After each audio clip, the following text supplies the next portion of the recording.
What up, y'all? It's your boy Bailey here, and tonight I'm going to be talking about my longtime manipulative ex-friend, who I've known since 2008 till June 8th, 2018. So that was 10 years, 10 total years of this. So he first moved to my hometown, Bluffton, Indiana, in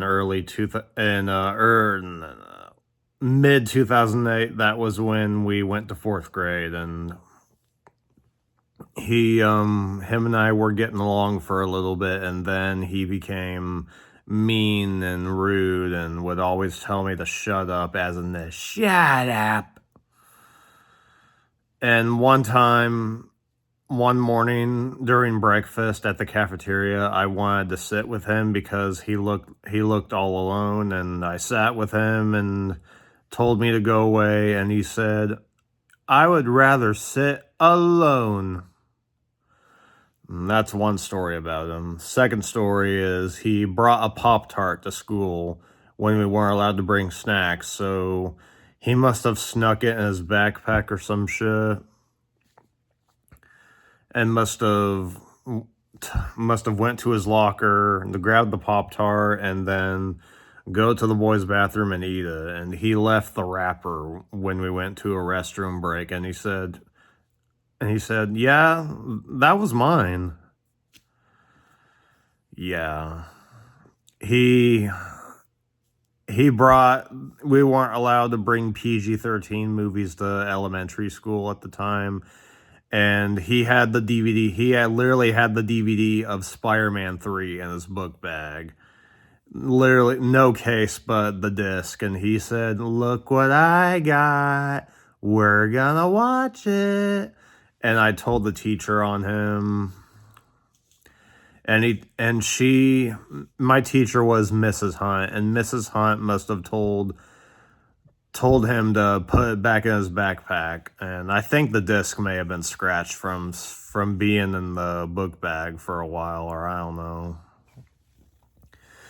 He would always act like some tough superhero wannabe. Like, he was obsessed with Batman, Superman, Spider-Man, Iron Man. He would always act tough, acting like a dumbass until one day some kid literally hit him by the shoulder, and he cried and immediately went to the teacher's room to tell on him. Yeah, we did not get along in fourth grade. We were mean to each other, and he would always repeat the word crap, as in crap, crap, crap, crap.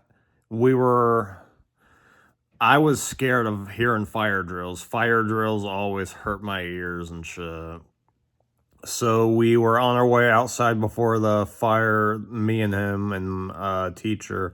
We were outside before the fire alarm started, and he said, "Crap, crap." And then the teacher goes, "Those words are for home, and you know better than that."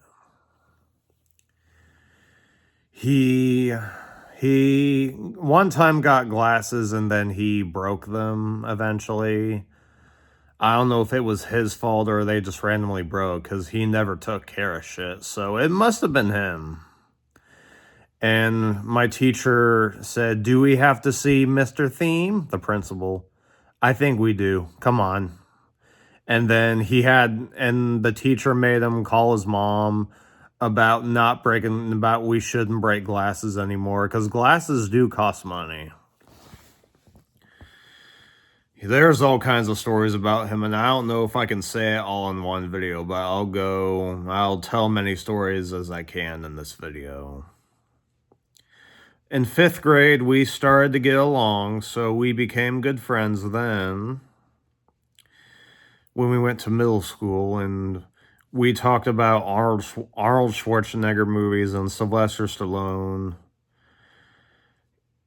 And in sixth grade, we got along more, and he stayed the night at my house, and we had a sleepover and watched The Seed of Chucky on DVD, and he wasn't allowed to watch it, but we snuck and watched it anyway.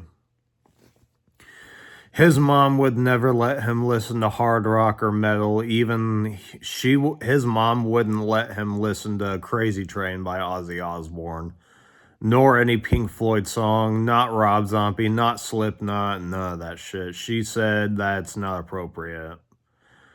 But he also listened to country music too and rap, and he was definitely not allowed to listen to rap either or upload. He could not put rap songs or any hard rock metal songs on Facebook because he would get in trouble for it.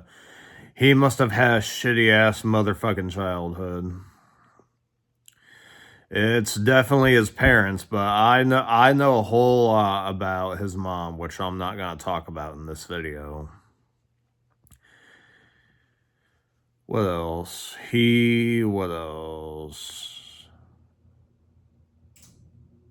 In 6th grade, oh yeah, we've watched Superman 3 at the last day of 6th grade, and that was good as he brought it. He brought the DVD with him. He would never take care of any of his movies, any of his VHS tapes and DVDs he had. He had a DVD of Big Daddy with Adam Sandler, and the disc was missing, and most of his cases were missing discs, or if the discs were in there, they would have been scratched up, which they usually were scratched. And he had Transformers Dark of the Moon on DVD, which I got him the DVD for his birthday in 2011 of October. He must have scratched that up and watched that like crazy by leaving the discs on the floor, on the coffee table, or on top of his PlayStation 2 and shit. We've hung out a lot until June 8th, 2018, and that is another long story, and I'm not gonna talk about that in this video right now, so maybe I'll do part 2, so see y'all in a little bit.